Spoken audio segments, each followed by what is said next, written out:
కరీంనగర్లో మొట్టమొదటి మహిళా neuro physician associate professor in NIMS doctor Haritha Reddy MD DM గారిచే అత్యుత్తమ న్యూరో వైద్య సేవలు Sri Medha neuro multi speciality hospital సవరన్ street Karimnagar.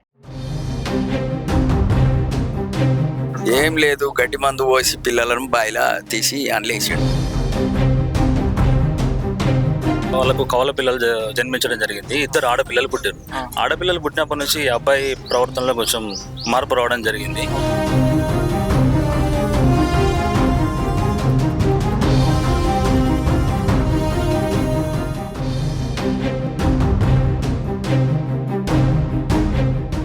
Welcome to Suman TV.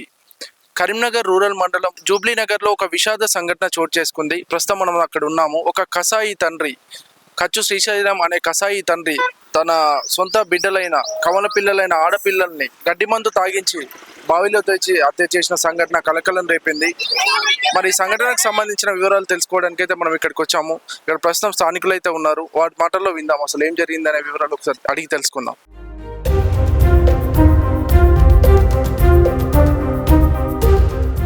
అన్న, ఇప్పుడు ఇది కచ్చు శ్రీశైలం ఎవరైతే ఉన్నారో వాళ్ళకి సొంత బిడ్డలైన కవల పిల్లలను అంటే బావిలోకి తోసి ముందు పురుగుల మందు తాగించి గడ్డి మందు తాగించి హత్య చేశాడని అంటున్నారు కదా, ఎలా జరిగింది ఆ సంఘటన?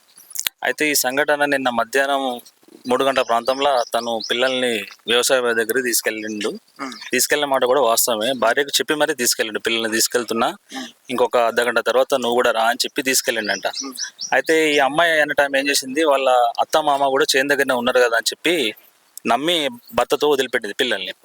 కాసేపు అయిన తర్వాత వెళ్దామని అనుకున్న ప్రకారమే కొంచెం లేటుగా ఈ అమ్మాయి వ్యవసాయం చేను కాడికి వెళ్ళడం జరిగింది. అంటే భార్య భర్తలు ఎలా ఉండేవాళ్ళు? వాళ్ళు పెళ్లి అయిన కొత్తలో బాగానే ఉన్నారు. వాళ్ళకి పెళ్లి అయి దాదాపు 8 సంవత్సరాలు 9 సంవత్సరాలు అవుతుంది. 3 సంవత్సరాల తర్వాత వాళ్ళకు కవల పిల్లలు జన్మించడం జరిగింది. ఇద్దరు ఆడపిల్లలు పుట్టారు. ఆడపిల్లలు పుట్టినప్పటి నుంచి అబ్బాయి ప్రవర్తనలో కొంచెం మార్పు రావడం జరిగింది. ఆడపిల్లలు అనేది కొంచెం అతను మైండ్ లో కొంచెం మెంటల్ గా ఫిక్స్ అయిపోయి అతను అయితే ఈ అమ్మాయి తరపున బంధువులకు 3 ఆడపిల్లల సంతానమే. ఇతనికి అమ్మాయికి మొదటి కాన్పులో ఆడపిల్ల అయ్యేసరికి అతను కొంచెం మగ సంతానం గురించి ఒక మెంటల్ గా ఫిక్స్ అయిపోయిండు. అదే ఆడపిల్లలు అనే అక్కస్తోనే ఇదంతా డెఫినెట్ గా ఆడపిల్లలు అనే ఉద్దేశంతోనే ఇంతటి క్రూరత్వానికి పాల్పడ్డాడు ఆ అబ్బాయి. అతను ఎవరితో మాట్లాడబోయేవాడు కాదు, మందలు ఇచ్చినా కూడా మాట్లాడేవాడు కాదు. చాలా సార్లు మేము మా వ్యవసాయ చేనులు అటు సైడ్ ఉంటాయి, చాలా సార్లు మేము అడిగినాం. అంటే అంతకుముందు ఎప్పుడైనా వీళ్ళ గొడవలు భార్య భర్తల మధ్య ఇలాంటి? అవునవును, గొడవలు జరుగుతున్నాయి. రీసెంట్ గా కూడా గొడవలు జరిగినాయి. ఆ గొడవ జరిగినటువంటి మన క్రమంలో పంచాయతీ అనేది పెద్ద మనుషుల దగ్గర దాకా పోయింది. అది తీర్పు కూడా ఇంకా రాలేదు. ఆ తీర్పు వచ్చే క్రమంలోనే ఇంత దారుణానికి ఒడిగట్టిండు. అభాశుభ పిల్లల్ని తీసుకెళ్లి ఈ మందు తాగిపించిన అంటే ఆనవాళ్ళు ఫస్ట్ ఎంక్వైరీలో మాకు తెలియలేదు. బట్ కొంచెం దూరం వెళ్ళి చూసేసరికి రెండో పాప మాకు టైంకి దొరకలేదు. ఆ చుట్టుపక్కల పరిసర ప్రాంతాలు వెతికేసరికి అక్కడ కొంచెం మన క్రిమి సంహారం మందు డబ్బా లీక్ అవ్వడం, అక్కడే పిల్లల చెప్పులు ఉండడము, ఇతని సెల్ ఫోన్ కూడా అక్కడే లభ్యమైంది. అతను ఎవరికి ఇంకేం చెప్పలేదు, విషయం ఎవరికి చెప్పలేదు. బావిలో అసలు అతనికి కొంచెం కూడా చలనం లేదు. పిల్లలు చనిపోయిన బాధ లేదు మొహంలో, ఒక కన్నీటి చుక్క కూడా వాని కంట్లకెళ్ళి రాలేదు. వాడు మొత్తానికైతే ఆడపిల్లలు అనే అక్కసుతోటే వాళ్ళు ఇంత దారుణానికి. అదే ఇందులో వాళ్ళ తల్లిదండ్రి పాత్ర ఎంతవరకు ఉందనేది ఎంక్వైరీలో వాడే చెప్పాలి. వాళ్ళు సహకరించలేదనేది మనం ఓపెన్ గా కాదు, కానీ వాళ్ళు మాత్రం ఆ పిల్లల మీద చాలా వివక్ష చూపించారు. ఎవరు గుర్తించలేదు. వాళ్ళ తల్లిదండ్రి అక్కడే ఉన్నారు, బావి దగ్గరనే ఉన్నారు. వాళ్ళ 2-3 వ్యక్తుల ద్వారా మాకు ఇక్కడ ఉన్నటువంటి వ్యక్తులకు తెలిసి మేమందరం వెళ్ళడం జరిగింది. అక్కడికి వెళ్ళే వరకే పిల్లలు విగజీవులు అయ్యారు. అప్పటికి ప్రాణం పోయింది. ఒక పాప రాత్రి 9:30కు దొరికింది. 8:30-9:30 ప్రాంతంలో ఒక పాప దొరికింది. ఇంకో పాప మాత్రం వెంటనే పైకి తెల్లింది. ఆ పాప పట్టుకొని వాడు కూడా బాయిలోనే ఉన్నాడు. అతనికి ఈత రాదని చెప్తున్నారు, కానీ వాడు దిగిండా వాడు దుంకిండా తెలియదు. ఆ సంఘటన జరిగిన టైంలో అతను ఇక్కడ ఉన్నాడు, బావి దగ్గరనే ఉన్నాడు, పిల్లలతో సహా వెంటనే ఉన్నాడు. అంటే ఒప్పుకున్నాడా? అది ఎంక్వైరీలో వాళ్ళే చెప్పాలి, పోలీసు వాళ్ళే చెప్పాలి. ఒప్పుకున్నాడని అలా ప్రత్యక్షంగా మాకు అందరికి అనిపిస్తూనే ఉంది కదా. వాడికి తెలియకుండా అయితే పిల్లలు అయితే పోరు కదా. అతను రమ్మంటేనే నడుచుకుంటూ వెళ్ళారు పిల్లల్ని వాళ్ళు. అంటే భార్య మీద ఉన్న కోపంతో ఇలా చేశాడంటారా? భార్య మీద ఉన్న కోపం ఒకటి, ప్లస్ పోతే భార్య మీద కోపంతో పిల్లల మీద కూడా కోపంతో. పిల్లల ప్రేమ ఉంటే భార్యను కొట్టాలి, తిట్టాలి. పిల్లలు ఏం చేశారు సార్? మనం అది ఇదొకటి మనం ఫైండ్ అవుట్ చేయాలి కదా. ఇంతటి పనికి వాడు ఎంత సైకోగా మారి ఇంత హత్య చేసిందంటే వాడిని చట్టపరంగా కానీ కఠినమైన కారాగార ఉరిశిక్ష విధినా ఇలా తప్పు లేదు. వాడు మాత్రం బయటకు రావచ్చు. మరికొద్ది మంది గ్రామస్తులు ఉన్నారు, వాళ్ళతో కూడా మాట్లాడి చూద్దాం. అమ్మ చెప్పండి, ఇద్దరు ఆడపిల్లలు కవల పిల్లలు ఇంత దారుణంగా హత్యకు గురయ్యారు, దీనికి గల వివరాలు మీకు మాకు తెలిసిన వివరం ఏంటిదంటే నిన్న 3:30, 4 అవుతుంది. మేము ఇంట్లోనే ఉన్నాము. మా చిన్నమ్మ ఇట్లా శ్రీశైలం పిల్లలు బాయిలు వేసిండట అన్నవాళ్ళే. మేము ఎక్కడెక్కడంటే వాళ్ళ సొంత బాయిలనే అని అన్నారు. అన్నసరికి మేము వెళ్ళినాము. ఒక 4-5 ఆడోళ్ళం వెళ్ళినాము. వెళ్ళేసరికి ఆ పిల్లగాడు బాయిలనే ఉన్నాడు. పిల్లను ఇట్లా పక్కకు పెట్టిండు. ఏమైంది అని అంటే ఇట్లా పిల్లను బాయిలు వేసిండట, 2 పిల్లలను అని అన్నారు. ఆ పిల్లని అడిగినాం మౌనిక ఏమైంది అని అంటే 1:30కు పిల్లలు తీసుకొని వేయండు, ప్రతి ఆదివారం చేను దగ్గరికి తీసుకుపోతాడు, ఇప్పుడు కూడా గట్టినే తీసుకుపోతాడు కదా అనుకొని నేను ఊకున్నా. 3:30 వరకు నన్ను రమ్మన్నాడు. వాళ్ళ అమ్మ ఫోన్ చేసిందట ఆమెకు 2-2:30 ప్రాంతంలో చేసి, తిన్నారా బిడ్డ, ఏం చెప్తారు పిల్లలు అని అంటే, పిల్లలను చేను కాడికి తీసుకువేయండి అమ్మ అని చెప్పిందట. అయ్యో ఎందుకు నమ్మినావు బిడ్డ, పిల్లల్ని ఏమన్నా చేసినా ఎత్తాడు, పోయే అని మా అమ్మ అన్నసరికి నేను వీళ్ళ మధ్య వాళ్ళ కుటుంబంలో ఎప్పటి నుంచో గొడవలు అవుతున్నాయి అన్నట్టు తెలుసు. పిల్లలు పుట్టిన నుండే గొడవలు అవుతున్నాయట. ఆడపిల్లలు మీకు దగ్గరేనా వాళ్ళు? వాళ్ళ ఇంట్లో అక్కడ, మా ఇంట్లో ఇక్కడ అనుకోంగి ఇందుము పనులకు పోయిన కాడ తరచుగా గొడవలు అవుతున్నాయట. పంచాయతీలు కూడా అయినాయట. అన్న తర్వాత ఆ పిల్ల చెప్పిన తర్వాత మరి నీకెట్లా తెలుసా అంటే, నేను ఇక్కడికి వచ్చినాక పిల్లలు కనబడతలేరు అంటే చేనంతా చూసినాము, ఎక్కడ దొరకలేదు. బావి కాడికి వచ్చేసరికి ఒక పాప తేలింది, బతికే ఉందని దిగిండు, ఎత్తుకొని ఇట్లా అంటే నీళ్ళొత్తాను నేను అన్న, ఆడ కూర్చుండే పెట్టిండు. ఇంకో పాప ఏదంటే నా బిడ్డ భయపడి ఎక్కడో వండుకున్నది, ఉంటదని ఆమె అన్నది. అన్నాక ఆయన అడిగిర్రు, వచ్చిన మగవాళ్ళు అందరూ అడిగిర్రు ఇంకో పిల్ల ఏది చెప్పు అని అంటే, నాకు తెలియదు అని అన్నాడు. కానీ బాయిలకే చూస్తాడు ఆయన, చూసుడు బాయిలకే చూస్తాడు కానీ తెలియదు అన్నాడు. ఒక్క పాపనే ఆడ ఉంది, తెలియదు. అటు అలా పొలం దిక్కోయేసరికి అక్కడ ఒకటి మందు కోట అనేది ఉంటది, ఆడ దిడ్డి లెక్క ఉంటది, అందులో మొబైల్ ఉంది, మందు ఇప్పిన లీక్ కనబడ్డది అట, గడ్డి మందు ముందు బావిలోకి తోసే ముందు గడ్డి మందు తాగిచ్చాడు అని అనుకున్నారు వీళ్ళు. అనుకున్న తర్వాత ఇంకో పిల్ల గురించి చెప్పలే. ఇక ఉన్న పిల్లను ఆయన బయటకు తీసుకొచ్చిర్రు. తీసుకొచ్చి కరీంనగర్ పోయిన తర్వాత ఇంకో పిల్ల గురించి అందులోనే ఉంది, మందు పోసి అందులోనే వేసిండని చెప్పిండట. మాకు గదే తెలుసు. ఇప్పుడు 2 పిల్లల మృతదేహాలు దొరికినాయి. నేను మొదటికి నిజమైతే ఒప్పుకున్నాడు, మొదటగా మందు పోసి బాయిలేసిన మనం ఒప్పుకున్నాడు. వ్యక్తిగతంగా మనిషి ఎట్లా అంటాడు అంటే ఇక తెలియదు, ఆ మనిషిని మేము ఎక్కువ మాట్లాడారు, ఎవరితో సరిగా చేయరు. వాళ్ళ తండ్రి గాని వాళ్ళ పిల్లలు గాని ఎవరితో సరిగా మాట్లాడరు, అంత కొద్దిగా సైకో లెక్కనే ఉంటారు. అంటే ఈ శ్రీశైలం అనే వ్యక్తిని ఎప్పటి నుంచి చూస్తారు మీరు? మేము పుట్టినప్పటి కాడి నుంచి చూస్తాం గానీ, తొవ్వంటి వేన గానీ సరిగ్గా వాళ్ళతో మాట్లాడరాలు. మనం మందలిస్తారు కానీ లేకపోతే మాట్లాడరు. అంటే ఎప్పుడు ఇంట్లో గొడవలు అవుతుండే? గొడవలు అది మొన్న తెలిసినాయి. అంతకుముందు ఆడపిల్లలు పుట్టిన కానించలే స్టార్ట్ అయినాయి అట మాకు. ఎందుకంటే మగ పిల్లవాడు లేడని స్టార్ట్ అయినాయి. అప్పటి సందిగా లొల్లులు గొడవలు స్టార్ట్ అయినాయి. అంటే అపశుభం తెలియని చిన్న పిల్లలను ఇంత కర్కశంగా చంపాడు కదా, అంటే దీని పట్ల మీ అభిప్రాయం అనుకుంటారు? ఏం లేదు, గడ్డి మందు పోసి పిల్లలను బాయిలా తీసి అండ్లేసిండు. అంటే కారణం ఎందుకంటారు? కారణం ఆడపిల్లలనే కారణం. 2 ఆడపిల్లలే పుట్టిరు, నాకు మొగోళ్ళు లేరనే కారణం. కొద్దిగా అనుమానం మనిషి. అటువంటి కఠిన శిక్ష ఇవ్వాలి.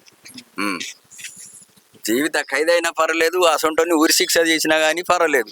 ఇంకోళ్ళు మళ్ళీ నెక్స్ట్ రోడ్ ఇంకోసారి ఇంకోళ్ళు చేయకుండా కావాలి. ప్రస్తుతం అయితే కచ్చు శ్రీశైలం ఇంటి దగ్గరలో ఉన్న వాళ్ళ బంధువుల వాళ్ళ ఇంటి దగ్గర అయితే ఉన్నాము. ఇంతటి హత్య ఉదంతానికి దారి తీసిన సంఘటనలు అసలు వివరాలు ఏంటిదని ఒకసారి వాళ్ళ మాటల్లో విందాం. అమ్మ చెప్పండి, శ్రీశైలం మీకు ఎప్పటి నుంచి తెలుసు? మీ బంధువే చెప్పినాం మేము, ఎన్నో తీరు చెప్పినాం మేము, సర్దు చెప్పినాం. నీ పిల్లలని నీకు నువ్వు ఇల్లు బతుకురా, నీ పిల్లలు చదువుకోరా కొడుక, మంచిగా బతుకురా, మీరు మంచిగా మీరు ఎందుకు వాచిపోతారు, మీరు ఒక్కటి గారు. వీళ్ళకి మధ్యలో ఎప్పటి నుంచో కూడా గొడవలు అవుతాయి అని చెప్పినాం సార్, అంతే చెప్పినాం. ఏం చెప్పారు? ఏం చెప్పినా బతుకురు బిడ్డ అని చెప్పినాం, మీరు లొల్లు పెట్టుకోకురు అని చెప్పినాం. గంతే, గొడవ పడకురి మంచిగా ఉండరు అని చెప్పినాం. చెప్పుతా అంటే గిట్ట కాదు గిట్ట అనుసులు ఎన్నో తీరు చెప్పినాం. ఇక బతుకురు అనే చెప్పినాం, మీరు చెడిపోరు అని చెప్పలే, వాళ్ళే చెడిపోయారు. మరి అభం శుభం తెలియని అంత చిన్న పిల్లలను అట్లా చేశాడు కదా, అంటే ఎలా అనిపిస్తుంది?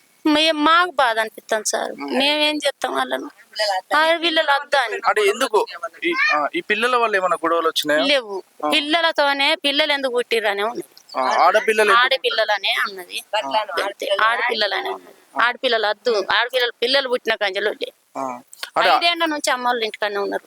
ఇప్పుడు 5-6 నెలల ఆడాదా ఇక్కడికి వచ్చి ఉంటాను. అంటే ఇంతటి దారుణానికి ఒడిగట్టింది అయితే ఆడపిల్లలు పుట్టారని ఇంత చేశాడు అన్న. ఇంత చేశాడు. మగ పిల్లలు అయితేంది, ఆడపిల్లలు అయితేంది, నీ పిల్లలు నీకైతారు బిడ్డ, ఒకళ్ళ పిల్లలు నీకైతారు, వాళ్ళే బంగారం రా. నీకు నీ చిన్నప్పటి నుంచి ఇప్పుడు నీ బిడ్డలనే చూస్తలేవు, గంత ఎత్తాయిరు, నువ్వు ఎత్తుకోగలుగుతావా అని సుధమను. నువ్వు ఎత్తుకుంటావురా చేసి 5 ఏళ్ళోడు అయితే 5 ఏళ్ళ పాపలు అయ్యారు పెద్ద పెరిగిరు మందిని ఎత్తుకుంటే ఏమవుతుందిరా నీ బిడ్డలు ఎత్తుకోరా నీ బిడ్డలు దూరం అవుతారు కాదురా పెద్ద పెరుగుతారు ఎత్తుకుంటామారా అని చెప్పిన ఈ ముచ్చట చెప్పినాను వానికి సిద్ధంగా చెప్పిన. అంటే తరచూ గొడవలు అయితే ఉంటాయి, ఇది కూడా ఒక గొడవలాగా అనుకున్నారు కానీ ఇంత దూరం చేస్తారు అనుకోలే, సంపుతారు అనుకోలే. కానీ ఏమో ఇక నన్న బుద్ధి వస్తుంది నన్న బుద్ధి వస్తుంది కదా చెప్తారు. మీరు చాలా సార్లు కూడా చెప్పి చూసినాం చాలా సార్లు ఎప్పుడు గొడవలు అయినా మేము చెప్పినాం చెప్పే తీరు చెప్పినాం. గిట్ట చేస్తారని తెలియదు కానీ బతుకుతారు కదా ఇక బుద్ధి వస్తుందో ఆగ బుద్ధి వస్తుందో అందరికి మా మరిదికి చెప్పినాం ఆడాళ్ళకి చెప్పినాం ఆ పోరనికి చెప్పినాం తిట్టి చెప్పినాం మంచి మాటతో చెప్పినాం. ఏం పని చేస్తాడమ్మా శ్రీశైలం? ఇక నౌకరు చేస్తాడు ఇక పాతిమల చేస్తాడు. సో వీళ్ళ బంధువులు చూసినట్టయితే ఆడపిల్లలు పుట్టారనే అక్కసుతోనే ఇది చేశాడు అని చెప్పి మనకైతే చెప్తున్నారు. స్థానికంగా వీళ్ళ ఇంటి పక్కనే నివాసం ఉండే ఒక 2 వ్యక్తులు ఉన్నారు, వాళ్ళతో మాట్లాడి చూద్దాం. అన్న చెప్పండి, అంటే ఇంతటి పెద్ద సంఘటన జరగడానికి కారణం ఏమై ఉంటుంది అనుకో? వీళ్ళిద్దరు గొడవలు పెట్టుకుంటారు ఎప్పుడు వరకు పంచేది అయింది వరకు. చాలా సార్లు గొడవలు జరుగుతూనే ఉంటాయా తరచుగా వీళ్ళకు? జరుగుతున్నాయి. అంటే పంచాయతీలో ఏం చెప్పారు? పంచాయతీలో 15 రోజులు చూస్తామని అన్నారు. అన్నాక ఈ 15 రోజులు ఇడిచిపెట్టారు. వరకు పిల్లగాళ్ళు తీసుకుపోయిండు. అంటే భార్య భర్తలు అంటే భార్య మీద ఉన్న కోపంతోనే అలా చేశాడు? భార్య మీద ఉన్న కోపంతోనే. అంటే పిల్లలంటే ఆడపిల్లలు అంటే తనకు ఇష్టం లేదా? ఈ ఆడపిల్లలు పుట్టిరానే 2 ఆడపిల్లలు పుట్టారు కొద్దిగా ఇష్టం లేదు. కొద్దిగా ఆడపిల్లలు పుట్టారు, ఇంకో కొడుకు పెట్టిండు. ఆ పొజిషన్ అంతకుముందు పంచాలు అవుతున్నాయి, అవి అవుతున్నాయి. ఇవి ఆ కవల పిల్లలు 2 పుట్టారు. ఇక ఇంట్లో పంచాలు అవన్నీ అవుతున్నాయి కాబట్టి. అంటే పిల్లలు పుట్టక ముందు గొడవలు ఉంటున్నా, పిల్లలు పుట్టిన తర్వాతనే గొడవలు స్టార్ట్ అయింది? పుట్టిన తర్వాతనే స్టార్ట్ అయింది. అంటే ఆడపిల్లలు పుట్టారనే ఇష్టం లేకనే గొడవలు స్టార్ట్ అయింది.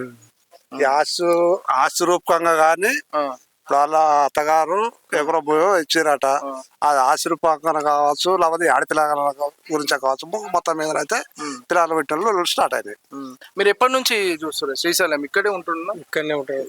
అంతకుముందు హైదరాబాద్ ఉండే, హైదరాబాద్ నుంచి జాబ్ చేసిండు. మళ్ళీ ఎక్కడెక్కడ చుట్టుపక్కల పని చేస్తుండట. ఇదే ప్రతిమల. పిల్లలు రోజు ఇక్కడే ఆడుకునే వాళ్ళు? ఆడుకుని చిన్నపిల్లలు మంచిగా ఎగ్దమ్ ఉంటారు. పిల్లలు బాగుంటారు, బాగా ఎగ్దమ్ తెల్లగా ఉంటారు, మంచిగా ఉంటారు. పిల్లలు కవల పిల్లలు ఎగ్దమ్ ఉంటారు.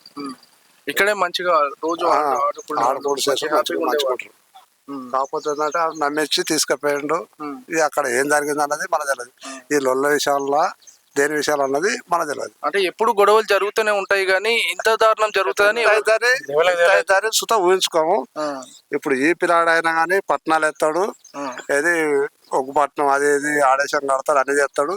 ఇక్కడ దాకా చూస్తే వాళ్ళు ఊహించలే. ఏదో చిన్న లొల్లు అయితేనే జరిగిపోతుంది కదా అన్న పొజిషన్ అందరూ ఆలోచించారు కదా తప్పించి ఇంత అయితేనే ఎవరనుకోలే. చూసారు కదా, స్థానికుల మాటల్లో అయితే అర్థమవుతుంది.